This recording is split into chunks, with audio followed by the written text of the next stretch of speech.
श्री स्वामी समर्थ. उद्या आहे शनिवार 12 एप्रिल आणि या दिवशी आलेली आहे हनुमान जयंती. त्याचबरोबर या दिवशी असणार आहे चैत्र पौर्णिमा. या दिवशी पृथ्वी तलावरती जी सकारात्मक ऊर्जा असते तर ती रोजच्या तुलनेमध्ये सहस्रपटीने कार्यरत असते. तर या दिवशी आपल्याला काही असे प्रभावी उपाय करायचे असतात, सेवा करायच्या असतात. आपल्या घरामध्ये आपण सुंदरकांड, हनुमान चालीसा, रामरक्षा स्तोत्र यांचं पठण करावं. मंदिरामध्ये जाऊन हनुमानाचं दर्शन घ्यावं.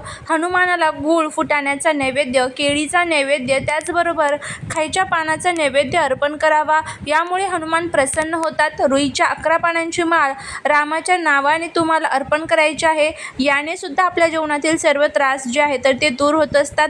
आणि त्याचबरोबर काही प्रभावी उपाय करायचे असतात. या दिवशी आपल्याला या झाडाला स्पर्श करायचा आहे आणि आपल्या मनातील जी काही इच्छा असेल तर ती व्यक्त करायची आहे. अतिशय प्रभावी असा हा उपाय कसा करायचा याची माहिती जाणून घेण्यासाठी खाली जो छोटासा त्रिकोण आहे त्यावरती क्लिक करा.